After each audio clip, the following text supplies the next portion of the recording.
some of our witnesses suggest, and some of our members seem to agree, at least in part, that requiring an identification form, a photo ID, is somehow racially discriminatory. Raises all sorts of questions in my mind. Is our entire healthcare system racist? Are pharmacies racist? The airline industry, is that racist? The TSA? What about bars? You go into a bar? I mean, some people consider a form of flattery, I guess, if they get carded, but, you know, it happens, and they're required to ask for IDs. Many of them do as a matter of policy. But universities. One thing I've learned about all colleges and universities these days, they all issue a student ID, and they have photos on them.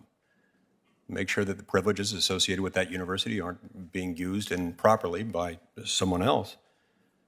What about Major League Baseball, the NFL, or all other event organizers who require you to show an ID when you go to pick up your tickets? Are they all racist? That would be news to me. It's certainly not racist to require someone to prove who they are in order to gain access to government benefits of one sort or another. It's never been deemed such. So why all of a sudden are we calling it that when people are just wanting to vote? Now some people will say on the other side is, oh, well, this is different. It's the right to vote. We've got to have as many people voting as possible. Well, hang on just a minute. If you don't have some process of verifying that the person is who the person says he or she is, then what happens? Well, what happens is that you have a very significant risk that someone will vote when they're not supposed to, when they're not allowed, or somebody will vote multiple times, perhaps many multiple times. When that happens, you have disenfranchisement. You have disenfranchisement of those who are entitled to vote.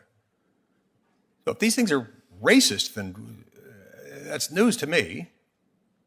And we've got a much bigger problem with all these industries that I've just mentioned. But of course, none of this is true because this is absolute nonsense. We have the ability, in fact, we have a duty, not we, because we're not the ones who control voting rolls. That is up to the states. The Constitution goes out of its way to make sure that that's up to the states. The states have the obligation, they have the opportunity, they have the duty to make sure that there is confidence in our voting system, and that's why they do it. Mr. Von Spakovsky, H.R. 4, the John Lewis Voting Rights Advancement Act, not only creates updated formulas for jurisdictional preclearance, but it also creates a new form of preclearance triggered by practices that many progressives fear, loathe, in fact. Now, ironically, these practices are widely popular with voters across the political spectrum, right? Which raises all sorts of questions as the progressives might fear them, but let's set that aside for a minute.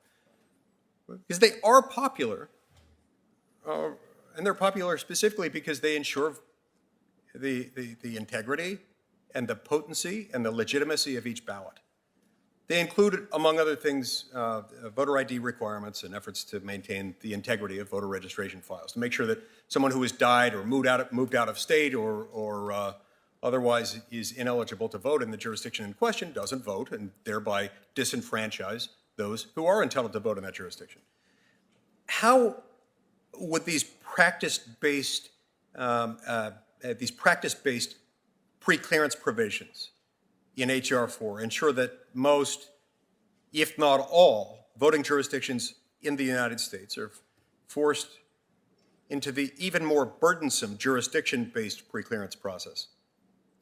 Well, the problem with this practice-based preclearance, particularly the one applying to the cleanup of voter rolls, is I know the attitude of the career people inside the voting section. Maureen Reardon has talked about it. And they oppose almost any cleanup of voter rolls, any attempt to make sure they're accurate. And you can see this in all the lawsuits that have been filed. You'll recall that a lawsuit in Ohio went all the way to the Supreme Court, the Husted decision. And this, but they're neutral, aren't they? You can trust them, can't you? Yeah, I think so, right. But here's the thing that people forget about this whole claim that somehow maintaining voter registration systems leads to discrimination. First of all, states are strictly regulated in what they can do by the National Voter Registration Act. It sets out very strict rules on what you can do to clean up voter rolls. And second, this constant claim I hear that, oh, cleaning up voter rolls, taking off people who have died or moved away, it disenfranchises voters. Well, that also ignores the fact that this Congress passed in 2002 the Help America Vote Act. In fact, 92 senators voted in favor of it. That put in a provisional balloting provision. So even if a state makes a mistake, they remove somebody from the voter roll because they think they moved out of state and they don't. All that person, when they show up at their polling place and they're told, listen, you're not on the list, we thought you had moved, they are federally entitled to a provisional ballot. They simply have to declare, no, I'm eligible, I was registered. They are given a provisional ballot. Election officials then investigate, and if a mistake was made, their ballot counts. So people are not going to be disenfranchised even if a mistake is made. Mr. Chairman, I see my time's expired. I've got one follow-up question I'd like to ask Ms. Reardon, if that's okay.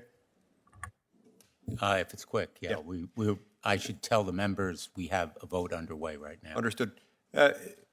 Ms. Reardon, under Section 2 of the Voting Rights Act, still fully intact regardless of whether this ever becomes law. Is there any reason why that's inadequate to address these? Is there any argument to be made that the Section 2 violations going on are so rampant, so out of control, as Congress concluded they were at the time of the original passage of Sections 4 and 5, that they can't keep up with this? I don't believe so. Section 2, especially the way that it has been enlarged to include an effect portion to Section 2, really targets intentional discrimination as well, and that is consistent with Shelby. And so although there's been some testimony here that Section 2 is expensive and it's long, it is certainly within the powers of the 15th Amendment, and it also provides DOJ what it needs, and that is to target areas within the United States that are discriminating, as opposed to making everybody in the United States subject to Section 5 when there's no basis for it. I will say that DOJ, since the Shelby decision, has only brought approximately 6 Section 2 cases, their last one being the one that they filed in Georgia.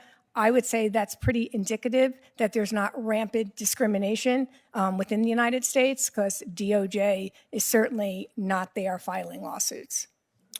Thank you. I will yield to Senator Klobuchar for her questions, and she will chair. In my absence, I'm going to go vote, and I'll be running right back. And then if she has to leave and I'm not back, if she could yield to